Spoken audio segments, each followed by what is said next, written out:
Hello दोस्तों, आप सभी का हमारे YouTube चैनल डीके पाठशाला में स्वागत है।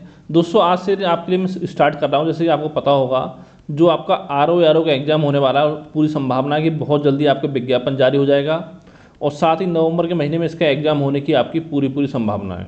तो आर ओ के लिए आपको पता होगा, पहले मैंने इसके लिए आपकी जो वर्ल्ड ज्योग्राफी है उसकी टेस्ट सीरीज की 9 वीडियो मैंने आपके लिए अपलोड कर दी थी। तो दोस्तों, आज से मैं स्टार्ट कर रहा हूँ आपके लिए इंडियन ज्योग्राफी की वीडियो, जहाँ पर दोस्तों क्या होता है कि एक वीडियो में आपको 20 क्वेश्चन इंपॉर्टेंट क्वेश्चन सॉल्व कराए जाते हैं विद एक्सप्लेन, यानी कि जहाँ भी जरूरत होती है वहाँ पर व्याख्या सहित आपको बताया जाता है, जो कि आपके एग्जाम के लिए बहुत इंपॉर्टेंट है। और दोस्तों, मेरी कोशिश ये रहेगी जब तक आपका एग्जाम होता है नवंबर के आसपास तक, तो जितने भी आपके सब्जेक्ट हैं, इतिहास, भूगोल, राजव्यवस्था, अर्थव्यवस्था, पर्यावरण वगैरह, इन सभी के जितने भी आपके महत्वपूर्ण इंपॉर्टेंट क्वेश्चन बनते हैं वो सभी मैं आपको मैक्सिमम क्वेश्चन आपको सॉल्व करा दूँ।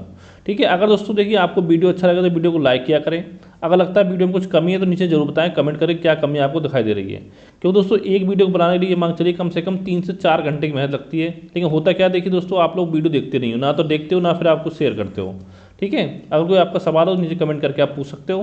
तो चलिए शुरू करते हैं आज का वीडियो। उससे पहले दोस्तों मैं आपको बता दूं, देखिए अगर आप हमारे ARO के व्हाट्सएप ग्रुप से जुड़ना चाहते हैं तो दोस्तों इस नंबर पे आपको मैसेज करना पड़ेगा 7042654209। ठीक है। जहाँ पर दोस्तों आपको प्री मेंस के लिए कंप्लीट आपको स्टडी मटेरियल जो प्रोवाइड कराया जाएगा और साथ ही करंट अफेयर भी दिया जाएगा आपको। प्री मेंस दोनों के लिए करंट अफेयर भी आपको इसकी PDF नोट्स आपको प्रोवाइड कराए जाएंगे। ठीक है। तो चलिए शुरू करते हैं आज का वीडियो। यहाँ पर दोस्तों पहला क्वेश्चन है आपके लिए कि भारत का जो मानक समय है वो कितना है।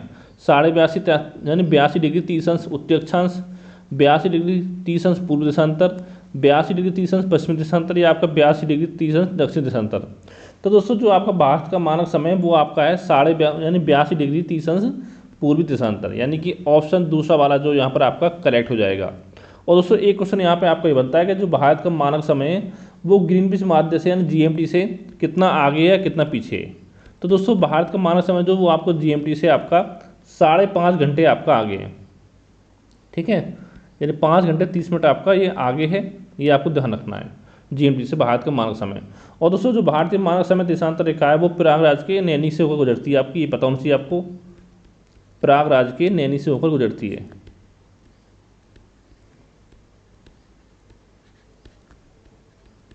नैनी से होकर गुजरती है।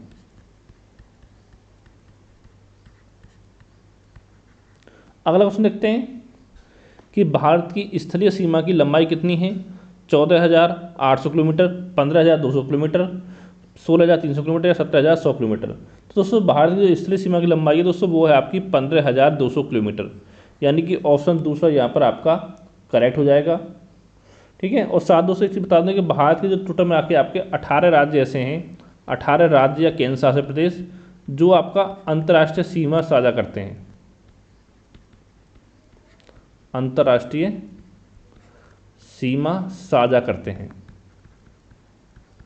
ठीक है। ये भी आपको ध्यान रखना है, ये भी क्वेश्चन बन सकता है कि कितने राज्य या केंद्र शासित प्रदेश ऐसे हैं भारत में कि जो कि आपका अंतर्राष्ट्रीय सीमा साझा करते हैं। अगर दोस्तों भारत की बात की जाए, आपकी स्थलीय सीमा की बात की जाए, तो अगर हम बात करें उत्तर पश्चिम में, तो भारत की जो स्थलीय सीमा है वो लगती है आपकी पाकिस्तान और अफगानिस्तान से। उत्तर पश्चिम की बात की जाए तो एक तो पाकिस्तान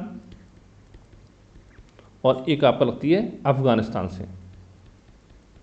ये सब पॉइंट दोस्तों आपको ध्यान रखने हैं, साथ ही साथ इनको नोट कर चलना है आपको। और बात करें इसके बाद पूर्व में, तो पूर्व में दोस्तों लगती है आपकी म्यांमार से लगती है और लगती है आपकी बांग्लादेश से। म्यांमार और साथ ही आपका बांग्लादेश। और उत्तर की बात की जाए तो उत्तर में दोस्तों लगती है आपके 3 देशों से। कौन कौन से? चीन से, नेपाल से और साथ ही आपका भूटान से। यानी कि टोटल मिलाकर 7 देश ऐसे हैं जिनसे भारत जो आपका स्थलीय सीमा साझा करता है। उत्तर पश्चिम में पाकिस्तान अफगानिस्तान, पूर्व में म्यांमार बांग्लादेश और साथ ही उत्तर में चीन नेपाल और आपका भूटान। अगला आपका कि भारत कितने देशों के साथ जलीय सीमा साझा करता है। 4, 5, 6, 7। अगर देखिए दोस्तों, अगर आप आर ओ एग्जाम देने जा रहे हो तो आपसे ये नहीं पूछेगा कितने देशों से साझा करता है, वो 4 ऑप्शन दे देगा, पूछेगा आपसे कि इनमें से किस देश के साथ भारत की जलीय सीमा नहीं लगती है। ठीक है। वैसे देखिए दोस्तों, ऐसे 7 देश हैं आपके जिनके साथ भारत जलीय सीमा साझा करता है, यानी 7 देशों के साथ स्थलीय सीमा साझा करता है और 7 देशों के साथ ही आपका जलीय सीमा साझा करता है। अब देखिए वो 7 देश कौन कौन से हैं दोस्तों, इसमें देखिए एक आपका आता है श्रीलंका, ये भी नाम आपको पता होना चाहिए। श्रीलंका आता है, इंडोनेशिया आता है, और देखा जाए तो आपका म्यांमार आता है, और आपका मालदीव आता है। मालदीव का दोस्तों आपका एक आपका आता है बांग्लादेश, 5 हो गए आपके। एक आपका पाकिस्तान, और एक आपका आता है थाईलैंड।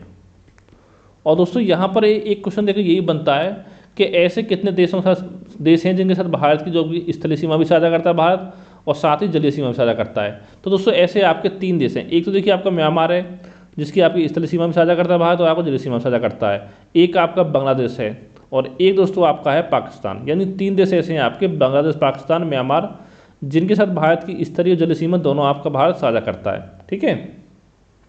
अगला आपका कि जनगणना 2011 के अनुसार जनसंख्या की दृष्टि से निम्न में से कौन सा राज्य जो सबसे बड़ा है?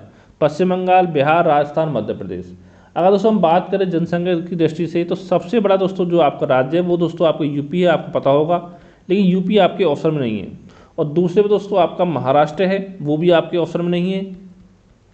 और तीसरे दोस्तों आपका आता है बिहार। तो यानी कि जो इसका सही आंसर हो जाएगा वो आपका बिहार हो जाएगा, ऑप्शन दूसरा। यानी दोस्तों यहाँ पर देखिए, अगर आप आरओ या यूपी पीसीएस एग्जाम देने जा रहे हो तो कम से कम टॉप 3-4 आपको याद होने चाहिए। वनडे एग्जाम में क्या होता है, टॉप का याद रखो, उससे काम हो जाता है, लेकिन यहाँ पर आपका ऐसा नहीं होगा, क्योंकि जो मेंस देने जाओगे तो उसमें और आपके डिफिकल्ट लेवल क्वेश्चन आपके पूछ जाते हैं। यानी पहले पे यूपी, दूसरे महाराष्ट्र, तीसरे पे आपका बिहार है, चौथे पे आपका पश्चिम बंगाल है, यानी वेस्ट बंगाल। ठीक है, जनसंख्या दृष्टि से सबसे बड़ा राज्य है। और बात करें सबसे छोटा राज्य की बात की जाए जनसंख्या की दृष्टि से, तो दोस्तों उसमें आपका नंबर आता है आपका सिक्किम का। ठीक है, ये भी आपको ध्यान रखना है। और बात करें हम सबसे बड़ा केंद्र शासित प्रदेश जनसंख्या दृष्टि से दोस्तों, तो फिर दोस्तों वो आपका आता है दिल्ली। ठीक है। और सबसे छोटा हम बात करें केंद्र शासित प्रदेश कौन सा है जनसंख्या की दृष्टि से, तो दोस्तों वो आपका आता है लक्षद्वीप। ठीक है। अब देखिए दोस्तों, यहाँ पर एक क्वेश्चन आपके लिए और बनता है कि अगर हम विश्व की बात की जाए तो सबसे ज़्यादा जनसंख्या किस देश की है? तो दोस्तों इसमें हाल ही में रिपोर्ट आई थी, उसमें आपका जो चाइना को पीछे छोड़कर भारत जो आपके पहले स्थान पर आ गया है। और भी कुछ इसमें बदलाव आपके हुए हैं। जैसे वर्तमान की बात की जाए तो पहले पर आपका भारत आ गया है, यानी कि इंडिया। दूसरे पर आपका चीन है जनसंख्या में। तीसरे दोस्तों आपका है यूएसए। चौथे दोस्तों आपका इंडोनेशिया है। और दोस्तों पता होगा पहले आपकी जनसंख्या की बात की जाए क्षेत्रफल में, तो 5वें नंबर दोस्तों वो आपका ब्राज़ील था, लेकिन अब आपका 5वें नंबर पर आपका आ गया पाकिस्तान जनसंख्या में। ठीक है, ब्राज़ील को पीछे छोड़कर। और छठे पे दोस्तों आपका है नाइजीरिया, और जो ब्राज़ील है वो पहुंच गया आपका 7वें नंबर पर। ठीक है, तो ये सभी आपको ध्यान रखने कि कौन सा देश कौन से स्थान पर है। अगला क्वेश्चन देखते हैं कि जनगणना 2011 के अनुसार सबसे कम साक्षरता दर वाला सबसे कम साक्षरता वाला राज्य कौन सा है? बिहार, उत्तर प्रदेश, उड़ीसा या पश्चिम बंगाल? तो दोस्तों सबसे कम अगर हम बात करें साक्षरता दर की, तो दोस्तों वो आपका बिहार है, यानी सबसे कम साक्षर लोग जो हैं वो आपके बिहार में हैं। अगर दोस्तों आपसे पूछे टोटल, ठीक है, सबसे कम साक्षरता तो भी बिहार की है। अगर पूछे मेल की सबसे कम साक्षरता तो भी बिहार की है। और पूछे आपसे फीमेल की तो भी आपकी बिहार की है सबसे कम साक्षरता। अगर दोस्तों पूछे आपसे सबसे ज़्यादा साक्षरता कहाँ है, तो दोस्तों वो आपकी केरल की है। चाहे आपसे मेल की पूछे, फीमेल की पूछे, चाहे आप टोटल पूछे, तो वो आपका नंबर आता है केरल का, जिसकी साक्षरता दर जो लगभग दोस्तों आपके 94% है। ठीक है। और बात करें हम सर्वाधिक साक्षरता, अगर हम बात करें सबसे ज़्यादा केंद्र शासित प्रदेश की, सबसे ज़्यादा साक्षरता अगर बात की जाए केंद्र शासित प्रदेश में, तो दोस्तों वो है आपका लक्षद्वीप में। और सबसे कम तो दोस्तों वो आपकी आती है दादर एवं नगर हवेली में, दादर व नगर हवेली। अब दोस्तों पता होगा आपको दादर नगर हवेली और साथ में दमन और दीव को, आपको दोनों को केंद्र शासित प्रदेश को आपको कंबाइन करके एक कर दिया गया है। यानी वर्तमान भारत में आपके 28 तो राज्य हैं, स्टेट हैं। ठीक है। और आपके 8 जो हैं वो आपके केंद्र शासित प्रदेश हैं। ये भी आपको ध्यान रखना है। अगला क्वेश्चन है कि निम्न में से कौन सा दर्रा जो आपका लद्दाख में नहीं है? जोजिला, काराकोरम, खारदुंगला या आपका पीर पंजाल? तो दोस्तों इसमें से जो आपका पीर पंजाल दर्रा है दोस्तों वो आपका जम्मू कश्मीर में है, बाकी तीनों आपके जो हैं जोजिला, काराकोरम, खारदुंगला, ये दोस्तों आपके लद्दाख में है। और साथ में दोस्तों एक और है आपका चांगला, जो कि फेमस है लद्दाख का। ये चारों दर्रे आपके लद्दाख में हैं। और पीर पंजाल और साथ में आपका बनिहाल, ये दोस्तों आपके हैं जम्मू कश्मीर में। ठीक है, ये भी क्वेश्चन आपका एग्जाम में बन सकता है, दर्रे से कभी क्वेश्चन पूछ लिया जाता है। अगला क्वेश्चन है कि कार्डमम पहाड़ियाँ किन राज्यों की सीमाओं पर स्थित हैं। तो ऑप्शन है आपका, और दोस्तों इन पहाड़ियों को आपका इलायची पहाड़ियाँ भी कहते हैं, और साथ में आपका येलामाला की पहाड़ियाँ भी कहा जाता है। इलायची पहाड़ियाँ और यह आपका येलामाला की पहाड़ियाँ। ठीक है, और दूसरे ये पहाड़ियाँ आपकी हैं केरल और तमिलनाडु की सीमा पर, यानी कि ऑप्शन दूसरा आपका करेक्ट हो जाएगा। अगला क्वेश्चन है कि सही समझनी आपको बताना है। यहाँ पर दोस्तों कुछ आपकी घाटी दे रखी है और साथ में आपके राज्य रखेंगे, कौन सी घाटी आपकी किस राज्य में है। तो मूर्खा घाटी जम्मू कश्मीर, ये दोस्तों एकदम सही है आपकी, सॉरी ये दोस्तों गलत है आपका। जुग घाटी नागालैंड, ये सही है। सांगला घाटी हिमाचल प्रदेश, ये सही है आपका। युथांग घाटी सिक्किम, ये सही है। तो दोस्तों जो आपके मूर्खा घाटी जो आपकी जम्मू कश्मीर में नहीं है, बल्कि ये आपके लद्दाख में है, यानी कि यहाँ पर जो ऑप्शन पहला वाला है वो आपका यहाँ पर करेक्ट हो जाएगा। अगला है कि निम्न में से कौन सी प्रायद्वीपीय नदी पश्चिम की ओर बहती है। महानदी, गोदावरी, कृष्णा और आपका माही। तो दोस्तों इसमें से जो आपकी माही नदी है वो आपका पश्चिम की ओर बहती है, यानी कि दोस्तों तीन नदियाँ आपकी हैं इंपॉर्टेंट जो हैं, एक तो माही हो गई, एक नर्मदा हो गई, ठीक है, और एक हो गई आपकी ताप्ती। यानी ये नदियाँ जो आप तीनों ये आपका पश्चिम की ओर बहती हैं। और दोस्तों साथ ही ये आपका डेल्टा का निर्माण नहीं करती, बल्कि ये आपका ज्वार नदमुख का निर्माण करती हैं। ठीक है, ये भी आपको ध्यान रखनी है।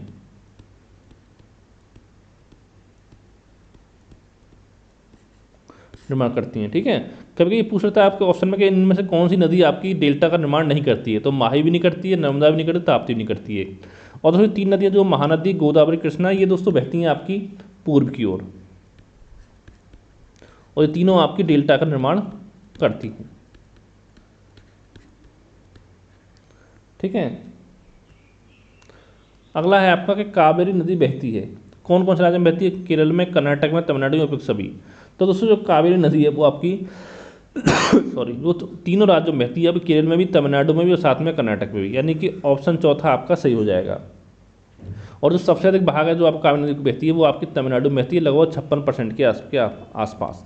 ठीक है, अगला है आपका कि भारत के किस राज्य में मानसून का जो आगमन है वो सबसे पहले होता है, यानी कौन से राज्य में आपका मानसून सबसे पहले आता है। तमिलनाडु में, केरल में, कर्नाटक में, तेलंगाना में। तो दोस्तों भारत में जो मानसून आता है वो सबसे पहले आपका केरल राज्य में आता है, यानी कि ऑप्शन दूसरा यहाँ पर आपका करेक्ट हो जाएगा। अगला है आपका कि वन रिपोर्ट 2021 के अनुसार देश में कुल वनावरण भौगोलिक क्षेत्रफल कितना है। 20.65%, 21.71%, 22.35% या 24.62%। तो दोस्तों अगर हम बात करें केवल वन की, तो दोस्तों वो है आपका 21.71%, यानी कि ऑप्शन दूसरा आपका करेक्ट हो जाएगा। अगर बात की जाए आपके वृक्षावरण की, यानी वृक्ष की, तो दोस्तों वो परसेंट है आपका है 2.91%। और यहाँ पर अगर बात करें टोटल मिला के वनावरण वृक्षावरण की दोनों की,